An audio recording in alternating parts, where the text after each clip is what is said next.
What's going on, everybody? It's Cooper and James, and we are from the back pins. It was an exciting weekend of bull riding. There was a lot of stuff going down.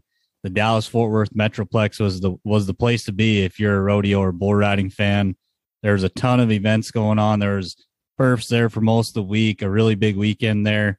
Oh, I loved it. And I also loved it that Pluto TV and the Cowboy Channel actually worked together and shared it. Yeah, that's something you don't see a whole lot. The American and Global Cups, they did not disappoint. They were very good watching. Some big things happened over the weekend as far as that goes. There was also a couple events on the Velocity Tour, so we got a lot to talk about. So let's get right into it. Grab them slides, boys, because we're coming at you from the back pins.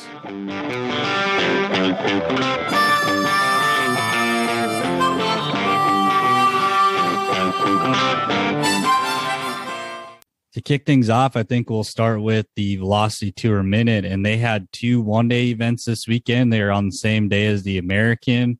Eduardo Aparecido walks away with the victory in Hampton, Virginia, 175 on two head. Eduardo earned 42.5 world points. And the other event was in Charleston, West Virginia. Joao Lucas walks away the winner there, 176 on two, 38.5 points. The Velocity Tour is going to have a busy weekend coming up this weekend. Their lone three-day Velocity event of the year in Bangor, Maine. They're also going to have a one-dayer in Dayton, Ohio on Saturday. James, what do you think about Eduardo and Joao finding success at the Velocity Tour? They're both UTB guys. It doesn't surprise me one bit that they won. Absolutely not. I'm honestly surprised we didn't see more UTV guys entered. There was some like Chase Outlaw that was slated to be at one of them, but then obviously he qualified for the chance at $2.1 million at the American, so he decided to stay there rather than fly there and then come back for that. But other than him and a few other guys, I'm surprised that we didn't see some of the more top names towards the top of the standings that weren't in the Global Cup trying to get there, to get more points and gain ground while they had the opportunity. I think some of that comes down to how healthy a guy's feeling. This really is one of the few off weekends you had on the schedule if you aren't on a Global Cup team, if you weren't on one. So health could play a factor in that, or maybe just need a mental reset. I mean, there's a lot of factors that can go into that, but yeah, I agree. It was a good weekend on the Velocity Tour, and they got another big one coming up, so that'll be interesting to see. Let's move on to the richest one-day rodeo in the world. The American was on Sunday. It was pretty dang good. They had qualifiers, or the semifinals, I guess they call them, during the week. And if you watch those, there are some really good bulls out, especially that per Friday night. Friday night, they loaded that pen at the qualifier semifinals there with a lot of really ranked bulls. They didn't get many of them rode. PBR guys that made it, believe Dalton Castle, Chase Outlaw, Mason Taylor, Denner Barbosa, and Kaique Pacheco, they all made the big dance on Sunday. And Kaique Pacheco walks away with the big check. He was the only qualifier, not invited contestant to win an event, and he got a check for $2.1 million. That is life-changing money, especially for a guy that comes from Brazil. James, I know you were pretty ecstatic about it. How proud are you of Kaique to win that kind of money in one day? To be honest with you, I know we typically talk about bull riding, but it doesn't really matter to me if you're a barrel racer, or a tie-down roper, a bareback rider, or a bull rider. To have that opportunity for Western sports in general is just mind-blowing, and Kaique seems to be on a roll right now.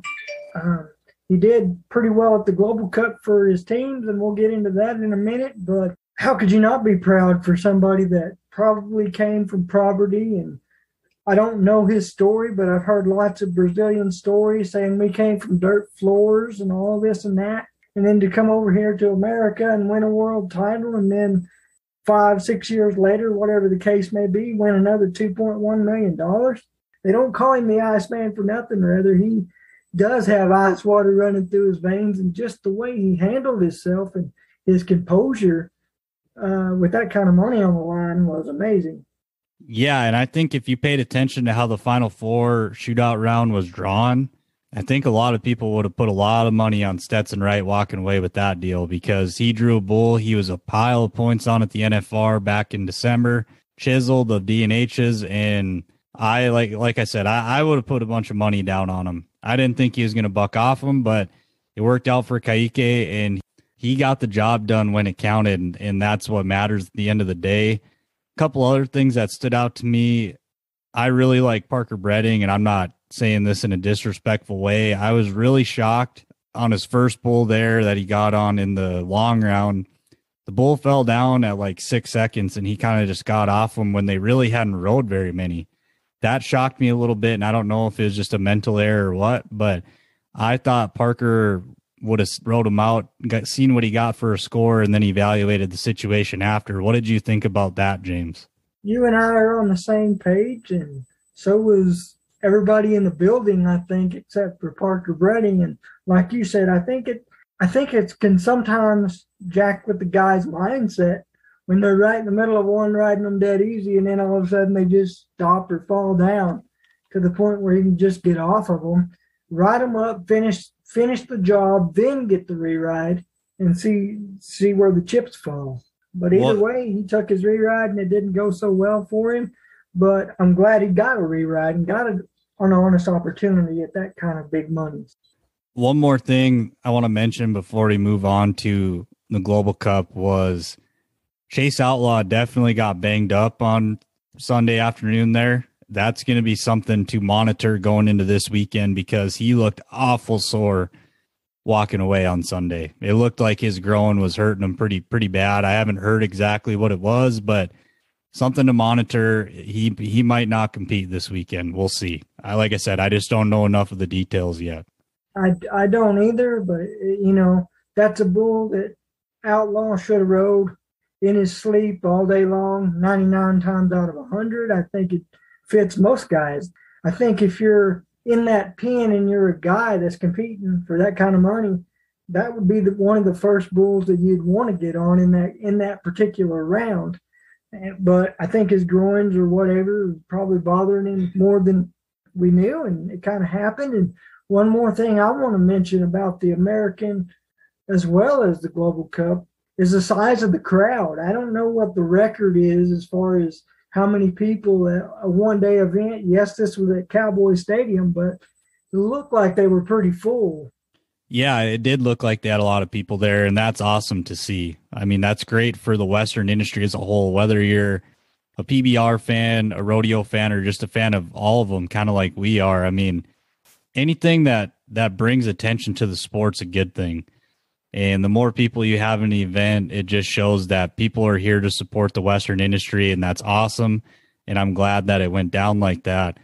But let's move on to the Global Cup because that's kind of the main event for us over the weekend. It's a really unique bull riding. It happens once a year, and because of circumstances going on, they didn't have one in 2021. This is the third year in a row America's got to host it, and the Eagles came through. They came through in a big way. I think they rode 6 of 7. They had a phenomenal showing. What did you think of the Eagles winning on Saturday night? Like we talked about in the Global Cup special that we did, it really surprised me because on paper, Brazil's supposed to dominate. But on paper, every year, Brazil's supposed to dominate. And what was really special for me is that I think only one person had been on a Global Cup team previously as far as with the Eagles that actually won. I could be wrong about that. We'll have to do some fact checking. Yeah, I'm pretty sure it was Dalen's the only one that I remember. Because if you just run down the team, Chase Doherty wasn't on one. Stetson Wright had never been on one. Dalton Castle had never been on one. And then Mason Taylor had never been on one. So, yeah, Dalen was the only guy with Global Cup experience. But at the end of the day, all those guys have ridden on really big stages before. So it's not like that's totally new. The format and the appearance of the event and having the teams and whatever, that's a little different. But at the end of the day, it's still just big time bull riding. And all those guys are on the UTB tour regularly. They're no stranger to the bright lights and the big time moments and the pressure. So that doesn't surprise me at all. No, me either. But I was still surprised with their composure because when you put your country pride on the line and probably arguably one of the biggest crowds you've ever rode in front of, unless you're talking Bajetos, I'm sure that crowd's a lot bigger, but as far as in the U.S., I think this is probably the biggest crowd that they're going to ride in front of all year. So it's just amazing to see a bunch of young guys come together as well as they did for their country and for themselves and to root for each other in the way that they did. And it was just flat amazing to me because Brazil didn't just hand it to them. So I actually watched a series leading up to the 2020 Global Cup, the PBR put on, and it's on YouTube if you want to go back and watch it. I think it's called The Price of Glory. I didn't watch the whole thing. There's like at least six episodes, I think. But they basically made a documentary about the whole process leading up to the 2020 Global Cup. And in that, Justin McBride, I think, said it best, is he said, if us, meaning the Eagles, and Brazil ride the same number of bulls, the Eagles win every time. Because when you're talking 90-point rides, point for point, the Eagles have guys that can go out there and light up the scoreboard. Not saying Brazil doesn't, but when you look at how they tend to ride bulls, it's not as flashy generally outside of Jose Vitor Leme as the Americans can be. So when you look at if they both have 7 scores, I'll give the edge to the Eagles every time. Me too, although Kaique Pacheco's put up more 90-point rides this year than he has his entire career, to my knowledge. Well, since the finals anyway. He's getting more consistent with that, and I think the older guys are starting to realize that you're going to have to be able to stay competitive and to beat these younger guys that have that flash and that flair that you talk about. How about the surprise for me was that Canada was supposed to be a sleeper, and they only got 1 score down, I think, maybe 2, but Mexico ends up in the top 3. And before this Global Cup had started, I'd said that they were the David versus Goliath. Well, they only got 1 score on the board, but it was nearly 90 points. And that happens when you have 3 teams that only ride 1, and then unfortunately the Wolves didn't get anything rode. Alvaro Aguilar comes out. He makes a good bull ride in the bonus round, and I thought they put him on one that suited him. When you look at the bull he got on in Outlaw of Cord McCoy's, they said it on the telecast, and I don't want to sound like I'm just repeating everything Justin McBride says, but he said it best. If it had worked out the way where Brazil didn't have to come from a bull behind, they would have picked that bull for Jose Vitor Leme, because Jose Vitor Leme rides that one in tennis shoes. He fits him. Jose's going to style him up. They gave Alvaro a really good one to get on, and he capitalized on it. Not to take away from him. He still got the job done on him, and that's what matters. But, yeah, good for Mexico. That probably, in my opinion, without having all the history and data in front of me, that's probably their best finish, I would have to say. Usually they come in towards the bottom, so good to see Mexico finding some success at a Global Cup. Oh, absolutely, and I knew there'd be sleepers, but I really expected it to be Canada. And boy, the whole thing was so much fun just watching and being a part of, even on TV. I wish they would have broadcasted it live instead of making us wait a day, but that's TV deals and productions and contracts, and nobody has any control over that. So that is what that is. It's one of my favorite events of the year, and we didn't necessarily end up the way we wanted to with the rank ride situation. I wanted that Global Cup buckle, but so did everybody else playing. Next year is next year, and I'm looking forward to it already. Yeah, outside of the team results, there were some big-time bull rides. We were right. They broke the record. Dalton Castle now has the record for highest score at a Global Cup. 92 points on Moonlight Party of Gene Owens. What a bull ride. Way from his hand. He did everything right, and that one, I believe, was unridden. I would have to double-check that. If he's been ridden, it has not been very often. So big-time bull ride by Dalton Castle, but in a deal like this, momentum is such a huge deal. The Eagles got it rolling right away. I think they were the second team out, maybe. Second or third guy was Dalen. He steps out there, puts up 90.5 on body count. They kicked it off hot. They started hot, and they finished hot. They never weakened. And that's big when you're talking a format like that. If you get started slow, it can be hard to come back. Right, that's for sure. And Dalton Castle, on paper, has been on that bull at least one other time that I know of. Maybe more than that, but I'd never seen him actually get anywhere close to warming up Moonlight Party. There again, a huge crowd, big venue, the big lights, the country pride and all that. That put up that huge score, and Dalen's the same way. It wasn't like we were putting, 83 points on the board every time we made the whistle. But at this deal, all that really matters is you make the whistle. But when you could do it and be over 90 a couple of times, then you've got a huge advantage. Yeah, absolutely. I mean, anytime you have a chance to be 90 points, it's going to give you an advantage because the other teams behind you are going to have to either match you or beat you. And it's not easy to do. It's got to be the right situation and all that.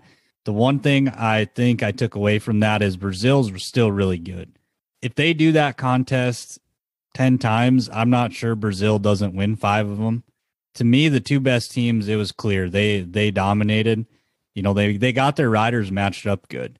And a lot of those bulls really didn't do what they normally do. So when you're looking at a coach from his perspective, he's going off of what he knows about the bull. If he thinks the bull's going to be right in the gate to the left, well, he's going to put a guy that can handle that, that's going to eat that up. Well, if he goes out there too, goes back to the right, now you're hoping that the guy didn't set a trap for him, wasn't thinking about it too much. So I thought both Brazil and the Eagles did a really good job of adjusting on the fly and not getting so set on this bull's going to be out there one and go to the left. I thought they rode the bulls for what they did, and I think that's why they had such a good performance compared to the other teams. The one team I was really disappointed with and I feel bad for was the Wolves. I really thought they were going to have a shot, and I think if you run it back 10 times, they're in that conversation a handful of times. It just didn't work out. They had the matchups they wanted. They had a couple guys that took bulls really deep and they didn't get the whistle on them. Just kind of bad breaks all over the place for the Wolves, I thought. Oh, absolutely. And they're a great team. I mean, I don't know how you could have put a better team Wolves together unless Ryan Dirt Eater decided to come out of retirement just for this deal. But nothing against any of the other guys that were on the team. But other than that, I don't know how you could have put a better Native American team together like the Wolves. It just didn't work out, and that's just the way bull riding is. Sometimes it's chicken, sometimes it's feathers, and more often than not, for me, it's been feathers. And you look at a team like Australia, so I'm not going to make excuses for them, but in my opinion, their most talented guy, he was supposed to get on 2 right off the bat in the first and second round, Kai Hamilton. He took a wreck, and I know they said it on TV as well. I've never seen both the bullfighter and the rider go flying like that. I've seen them both get hit, but for both of them basically to get launched simultaneously, I've never seen that. He got launched high up in the air. It looked like it hurt when he landed, and that definitely didn't help Team Australia as far as getting points on the board when, like I said, in my opinion, their best rider got hurt on his first one. He had to have been hurting really, really bad to pass up the opportunity to win $2.1 million in 16 seconds. And if an Aussie sits out, he's not feeling good because those Aussies are a different breed down there. Oh, yeah, them boys down there, they're tough. I mean, for him to sit out, like you said, at that kind of an opportunity, it wasn't something minor. He's probably going to be out for a little while, so that's too bad. But I thought Australia, without getting a ton of scores on the board, they had a good showing. Those guys were gritty. Maybe they were in a little bit over their head as far as the caliber of bulls, but none of those guys were picking their head up. They weren't opening their hand. Those guys were in there to fight. And I think if you're an Australian fan, you can be proud of what your team put out there on Saturday night. I'm an American fan simply because I'm an American. But if it comes right down to it, I'm a bull riding fan. Also, so I'm just as big a fan of Australia just because of their try and their grit and their determination than I am any other team that's ever been on a Global Cup. Yeah, overall, it was a really great night of bull riding, a really good week, great weekend for the Western industry and Western sports as a whole. It's one that I look forward to every year, and I'm glad it was a success for sure. But let's move into the Rank Ride Fantasy portion of this podcast. You can find Rank Ride at their website, www.rankridefantasy.com, at Rank Ride Fantasy on Instagram, Rank Ride on Facebook, and Rank Ride TV on YouTube. Rank Ride had a contest for the Global Cup. It's pretty easy to play. There's 3 tiers. You pick 2 riders from each tier, 1 bull from each tier. There's a few bonus points for probabilities and the percentage of chance the guy rides a bull. But the name of the game is getting scores on the board for your riders and getting bull scores. And I only got 1 bull score on the weekend. So it's pretty hard to win when most people are going to have 3 bull scores and you only have 1. And one of those was really out of my control. They pulled a bull late from the draw and nobody knew about it. I didn't know until I watched it on TV, I guess. And that kind of affected a couple of my picks. What were some things that stood out to you as far as Rank Ride went for the Global Cup? As far as Rank Ride went for the Global Cup, a lot of things stood out. The number one thing, how could it not stand out? The bull power. I felt like we were at the PBR World Finals in the championship round every time somebody nodded their head. But speaking of that, yes, that varies into Rank Ride, but all these bulls are pretty seasoned, but have they seen a crowd that size? I know they bucked at AT&T before, but it's like you said earlier, like everything that typically happens, the bulls did the exact opposite. Even though they had their, great trips or whatever, Whoopah usually goes one direction, he went the other way, and so on and so forth. So that played a huge factor. And of course, the riding solo deal, in my personal opinion, he should have got a score and whatever, he didn't. And that was a judgment call, and I'm not going to argue with the judges. So I don't know if the answer is because there's so many people or if it's because the arena looks different. But if you watch the PBR finals, you'll see bulls do that there when they've been at T-Mobile as well.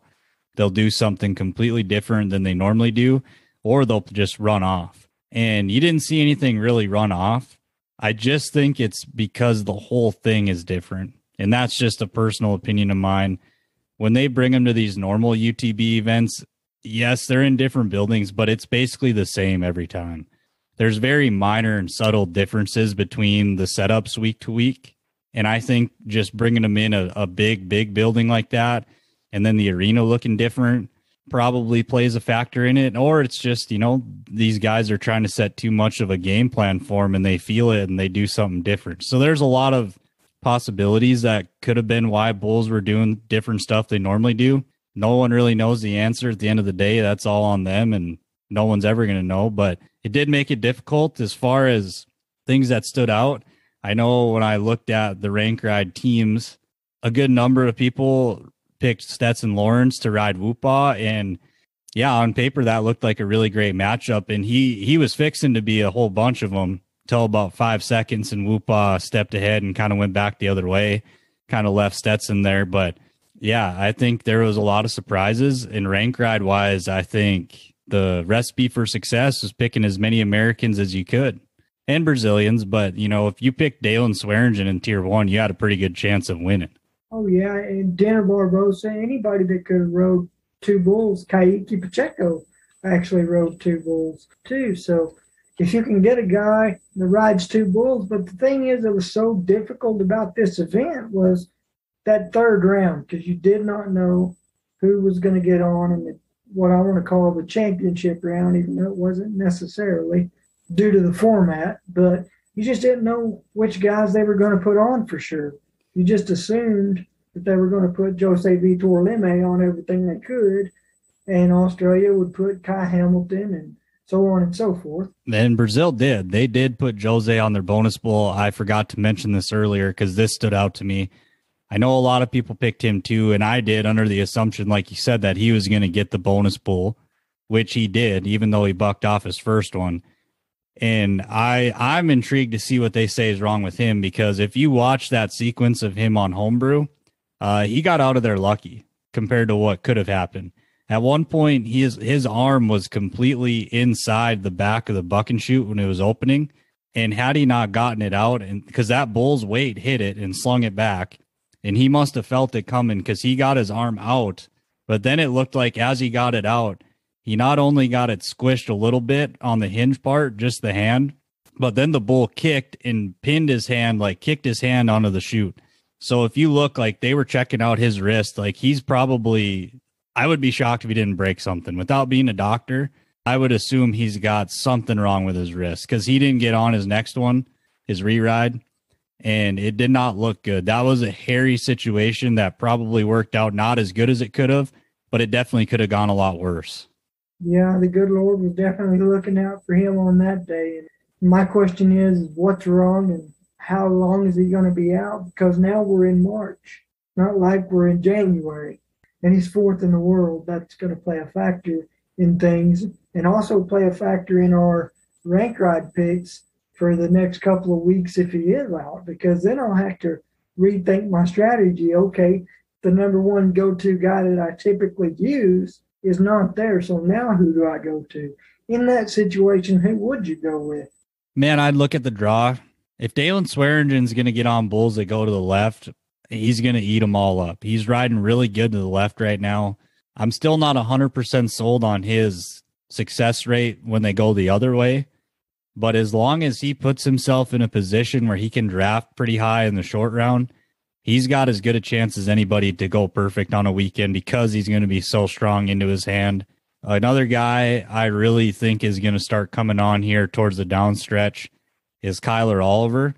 I think if he stays healthy, he's riding pretty good. And one thing about Kyler is he can do it both ways. I have faith that he can ride bulls going both ways. Eli Bassbinder's a really good one to look at. JRV, he doesn't look as dominant as he was in January and early February.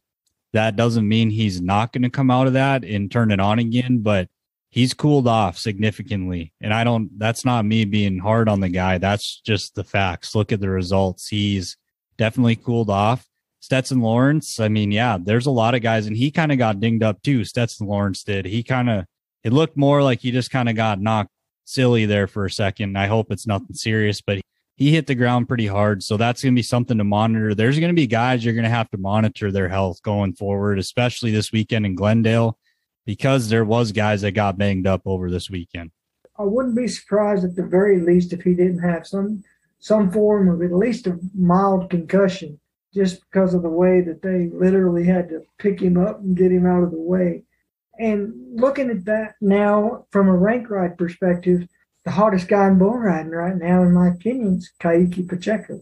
From what he did from the stockyards of the qualifiers, and then what he did at the Global Cup, Road 2, and then, yeah, he got bucked off one and got drew back and did his job and won $2.1 million, but you're not going to ride every bull no matter who you are. So is that a guy you feel comfortable with after that much success picking for your team? I know the draw has a lot to do with it, but take the draw out of the equation for just a second and humor me. Yeah, no, I mean, I think Kaique's over the last 10 days, he's rode pretty dang good. Yeah, no doubt about it. Another guy I thought that had a pretty good week, if you watch the American semifinals and all the way through the Global Cup and everything, even though he did buck off one, was Mason Taylor. Mason Taylor looks like he's starting to find the groove again. And if they keep him in tier 2, he's a guy I'm probably looking at using almost every week, because I think he's a borderline tier 1 guy that's been put in tier 2 lately.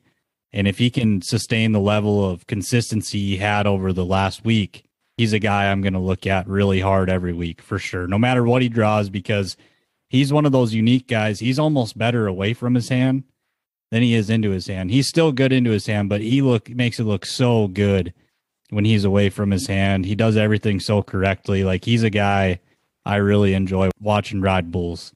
You go back and you watch him in the finals, everything he got on from start to finish, he dominated, except for in the championship round, which I don't know how they would have put him on Dennis the Menace. In my opinion, I would have switched it and put him on Wootball. I'm not Cody Lambert. It's not my job to pick which guys did on which bulls. But well, it's not picked. It's drawn before. I mean, there's no picking about it. It's a random draw. They just don't have names assigned to it. So all they do is say the first place guy gets this bull. I mean, it's not like they go down the list and say the first place guy gets Wootball. Like, it's a random draw. That's the cool part about the finals. But again, like I said, talking rank ride, going back to that and watching Mason Taylor and seeing flashes of that over the last week and a half, that's a guy like Kaique Pacheco that is good both directions. You don't necessarily have to worry about them being one dimensional or one direction. Whereas if you pick a JRV, if he goes to the right, you might want to pick somebody else. So like we touched on, just monitor guys' injuries, because there are going to be some guys that are going to be probably a little shaky or questionable if they're going to ride this upcoming weekend in Glendale. That's where the UTB tour is going. West Coast, you're not going to really know exactly what the bullpen is till the draw's out, but there's always going to be good ones there. Might be some you're not overly familiar with, but they're going to buck. There are going to be a lot of good bulls out there. It's always a good event in Glendale. So that being said, we're going to have the second part of our Cord McCoy interview on today's podcast. It was just such a good time talking with Cord. He's an awesome guy. If you're into the team series, if you're pretty excited about that, you're definitely going to want to listen to this. We touch on that quite a bit in this little segment here. So it's definitely a good listen to, and we'll kick it right to Cord right now. You guys put so much time, effort, and resources into making these bulls, or giving them as best a chance as they can have to succeed. I think the average fan watching on TV doesn't realize that. And it makes total sense to me that it probably gets more nerve-wracking to watch your bull go than to ride your riding days, because so much of it's out of your control. All you can do is have that bull in as good a shape possible and healthy, and the rest is up to him. Is that the way it is? It's a lot more nerve-wracking to watch him than versus when you were riding. It is. And, you feel like as a rider, you train and then you just crawl over there and do your job. Man, when I get up in the morning, I'm thinking about, each of these bulls and what they need, how they're feeling. And then as soon as they buck, you're scratching your head of like, what to do next. Where does he go next? How do I make changes to get that little quarter point better than what he's performing today? So yeah, I think there's a lot more pressure being a stock contractor, but it sure doesn't hurt near as bad. Yeah, I can see where that's the case. Yeah. So kind of talking more about some of your bulls. One of the bulls that probably everybody that watches PBR knows of is 612 riding solo. And he's currently tied with Whoopah as the lead in the world title bull race. Yep. And we were talking off air. These two have dueled previously. This is not a new thing. When was the first time these two really battled? Was it their 2-year-old year? I think they had to run into each other their 2-year-old year, but Whoopah I think he had a better yearling year. And then of course riding solo won the world title the 2-year-old year. Whoopah kind of, I would say, more developed as a 3-year-old. Solo went to the PBR World Finals as a 3-year-old. But as far as the public actually introducing those two bulls together would have been, maybe the fall of their 4-year-old year, the Classic Finals, when they kind of dueled it out. When we, that's when we run to South Dakota the weekend before and then turn around and run back. And the funny thing is, Laramie Wilson, the guy that pulls the trigger on Whoopah, there were several weekends that even the Futurity year or Classic year that we'd have to go somewhere else and Solo would have to be there. Me, Sarah, Laramie, or Katie is the only 4 people that I know of that's ever pulled the trigger on Solo. There was a few times that if Solo beat Whoopah, it was going to be because of Laramie. He would haul him to a couple of events. So I always thought that's pretty cool. That's the kind of sport that we're in.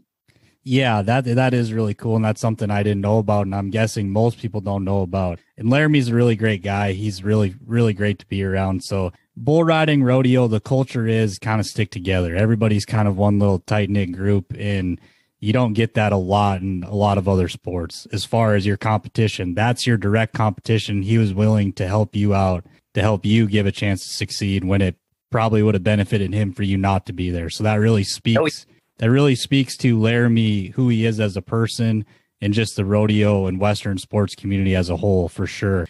So there are pictures and videos on the internet of you putting a halter on riding solo, just standing in the pen next to him. Has he always been that gentle, or was that something that came with age? I think most of it, the trust and the relationship between me and him might have came more with age. I think you just continually to, I don't know, just a pride, not give up. Then Solo's finally like, okay, you're not going to leave me alone until I stop and you take this halter off. There's been some other wild days out there. Now I think if you go slow, I trust Solo. I think we were at maybe Chicago, maybe it was New York. that somehow Solo had rubbed the halter off before the bull riding started, and I seen it, and I found the halter, and I literally crawled over the like 3 other bullpens, crawled into an 8x8 with him, and put the halter on and tied it up. Because usually, I'll put him in the chute to hold him still and then tie it on there, and then I can just walk up and untie it. But he let me walk up and put the halter on him just like a horse. Yeah, I think he's still a little bit like a pit bull, maybe. Like he might be your best friend, but when you're sticking your arm or your chin over his head that this could be my last thought. I could, he could knock every tooth out in my head if he wanted. But you always kind of know that. But I feel like he's my buddy. I spend about every day with him, anyways. Yeah, and I think it speaks to all of you guys as stock contractors. The animal athletes have to trust you. If they don't trust you, they're not going to give you their best.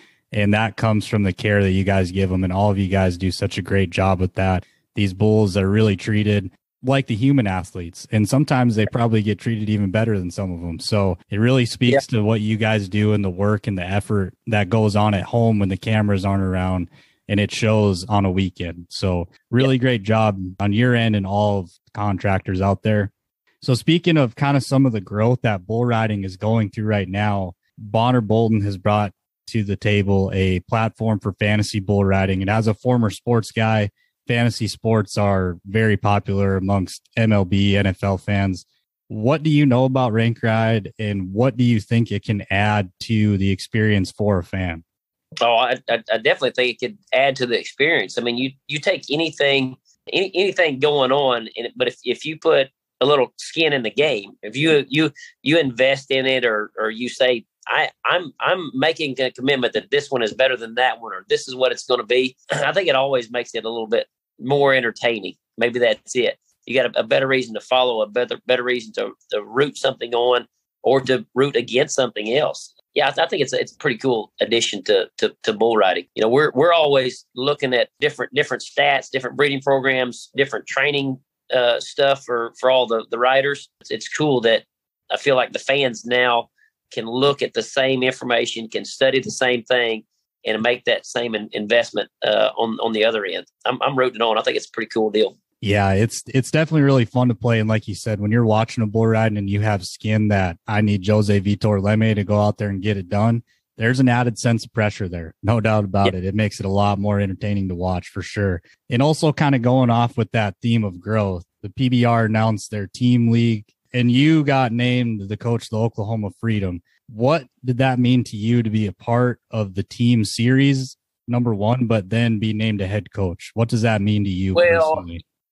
Originally, when they announced it in New York, it was such a huge honor. I mean, just to be one of those 8 guys, the regional team coaches. But you go back to the hotel room that night, you don't sleep at all. You're thinking of different strategies of like what to do, how to do it, how to make the best group of guys that you can. So it is a little bit of added stress. I mean, I hate to put it straight that way, but you gotta go win. I mean, I think that's any coach that's out there. Figuring out your strategy, how you're going to go about it, what group of guys you're going to draft, how you're going to coach them, what your style is going to be, so then you even go back to, what do I wish I would have known, wish I would have studied, wish I would have had as I was going through, steps 1, 2, 3, 4. I want to give it to those guys. And then you watch bull riding a little different. Maybe I need 3 lefties, 3 righties. And, now I stand behind the chutes and I watch every guy a little bit different. For a while, I feel like I just watched the bulls. But now you want to see their tendencies. And not that you're picking apart those guys riding. I mean, these are the top 35 bull riders in the world. So there's only so much coaching you do. You talk about baseball. By the time they get to college or majors, they've kind of already picked their style, and this is how they got there.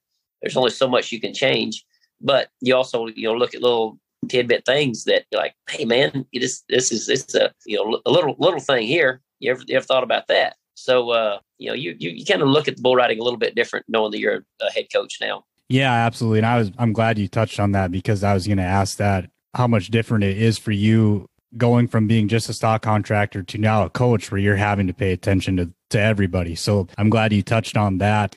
In your opinion, what does the team series do for current and future generations of bull riders? Because this is such a new thing and such a groundbreaking thing, What do you think this does as far as benefiting the current and future generations to come of bull riders? Well, I guess I'm just with everybody else on that. You just hope and pray that it's a huge positive thing, for bull riding.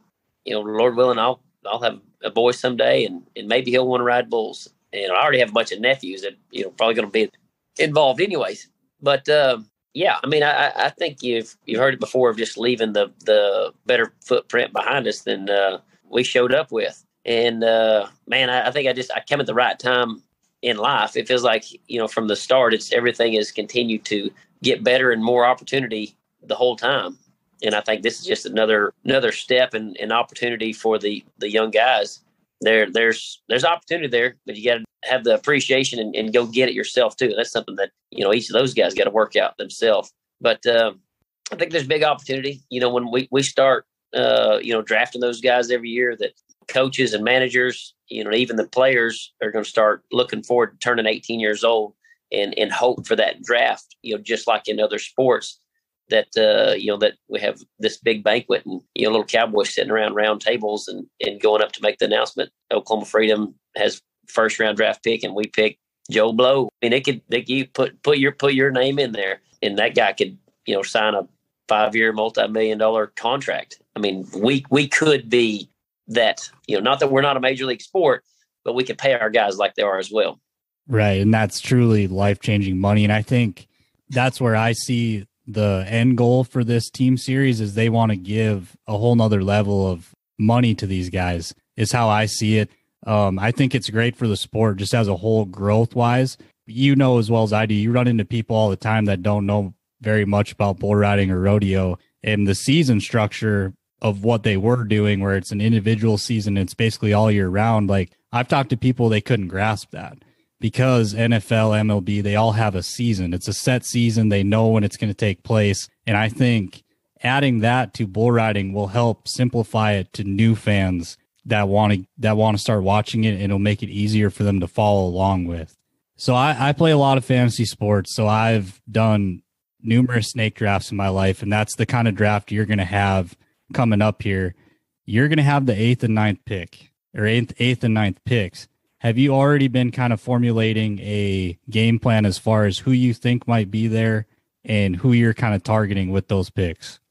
Yes. I mean, like I have a full running roster or list of Cowboys on on my phone. I feel like anytime I get a break or I get done with the bull riding, I might make little notes in there. So I mean, you're scouting them all. I think those top 10 guys in the PBR. I think top 10 guys in the world. I think a lot of people will see them face value, and I think when you start getting that second round is when there's going to be a lot of difference of opinions. And I like this guy better than that guy. I like his training mentality, and I like where this guy's going in life. Whatever. I think there might be difference of opinions, but we're all picking from the same group of guys or drafting from them.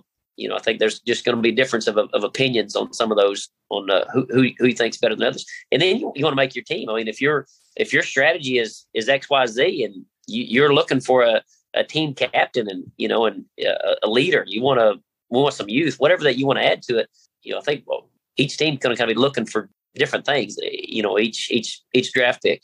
I think the one thing I'm most excited about with this draft is to see those later round picks and to see how many guys that the general public haven't heard of yet or that aren't mainstream, because I would guess that there's going to be multiple guys that are going to get a shot at this that maybe aren't like TV mainstream type guys that are going to make an impact on who ends up winning the title at the end of the season. The draft picks just in the last 6 months has changed a bunch, from the World Finals to right now. And then even it's going so fast, you think that there's guys that you feel like you knew about that nobody else did, that you could be your hidden draft picks. And now they're already, stars in the PBR just over the last, month. Yeah, absolutely. You look at a guy like Bob Mitchell, he's taken the PBR world by storm. And I'll tell you right now, I think he's a real deal. I think that guy's going to be around for a long time. And I think he's going to be a superstar in 2-3 years.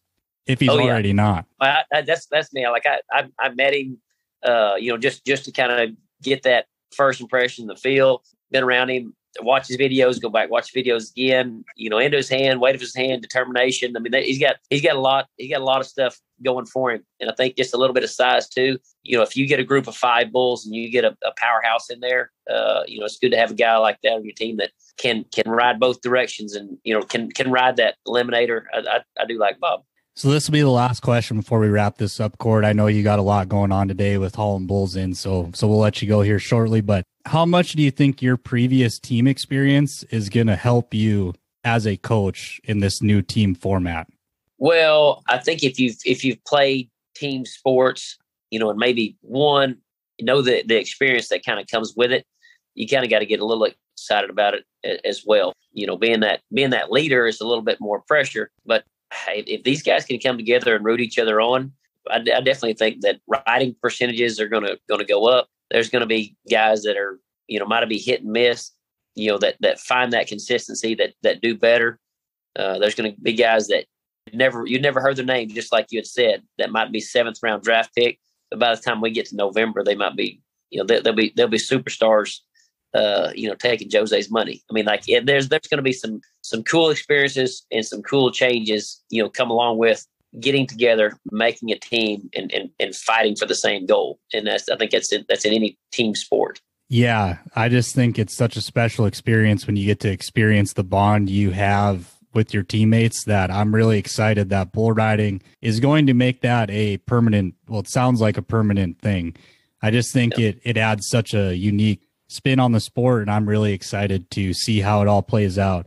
Thanks for joining us today, Cord. It means a bunch. We appreciate it a whole bunch. Do you want to let everybody know where they can find you on social media in case they want to check in on what you're doing or how your bulls are doing? I don't think anybody's hard to find anymore. You go to Cord McCoy on Facebook or Instagram. I had a Twitter. Somebody took my account, and I was like, y'all can have it. Some McCoy Ranch on Facebook and Instagram as well. And then we started up a McCoy Rodeo, Facebook and Instagram too. So, all right. Well, thanks, Cord. Safe travels into the building today, and best of luck with your bulls. I appreciate it a bunch. Cool deal, man. Have a great day. Tell everybody I said howdy. And once again, big shout out to Cord for coming on and joining us. It was a pleasure getting to talk with Cord. I know it was such a good time for me. And I know, James, you had a little bit of issues during the whole process, but you were in there sitting in on most of it. And I think you enjoyed it too, not? Oh, I absolutely loved it. Somebody like Cord McCoy was sort of going back to when I used to do interviews like live, when I used to go to bull ridings and do interviews. Yes, we asked questions, but Cord was kind of sensing what direction we were going and kind of guiding it for us. So that was a kind of unique twist and something that I wasn't necessarily used to. But he's so used to being interviewed and doing television and all those things. How could you not just sit back and smile and just enjoy it? Heck yeah, man. He made it super easy. It was a good time, and I'm looking forward to hopefully having him on again one day in the future guests. We're going to try to keep doing that as often as we can to give you guys a different perspective and keep it fresh on the show. So I think that'll be it, though, James. Do you have anything to add before we get out of here? Keep monitoring your guys and keep playing rank ride, because it's going to be fun. We're coming down to the end here within like 2 months. If y'all didn't learn anything from me during any of these podcasts, learn this, that every day is a gift from God, and what you do with it, quite simply and honestly, that's your gift back to him. God bless. Coop, floor is yours, buddy. Heck yeah, man. Back at you, James. It's always a pleasure getting to do this with you. And yeah, like James said, just keep monitoring injuries. Do as best you can to look it up. And you can find that on the PBR website. If you go under the athletes page or tab up at the top, they have an injury report on there. And they give you as good of information as they can before these guys show up, because some of them aren't going to know until they show up. It depends on what the injury is. So just keep as good an eye on that as you can.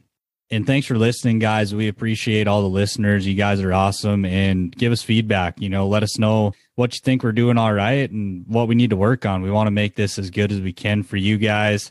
And don't be afraid to hit us up on Facebook or Instagram or whatever. Leave comments in Apple Podcasts, just anything. We'll take it all, good, bad, or ugly. It don't matter. You can find more on Rank Ride at www.rankridefantasy.com. at Rank Ride Fantasy on Instagram, Rank Ride on Facebook, and Rank Ride TV on YouTube. You can find more about us on our Facebook, From the Backpins. Our Instagram is at From the Backpins. We have a YouTube channel now that's also From the Backpins. And then my email is Cooper, COOPER, from the backpins at gmail.com. Like I said, thanks for the support, guys. It's been great. We have fun doing this, and we want to make this as good as it can for you guys. But I think that'll be it. So till next time, guys, everybody stay safe. Have a great week, and come back and visit us again from the Backpins.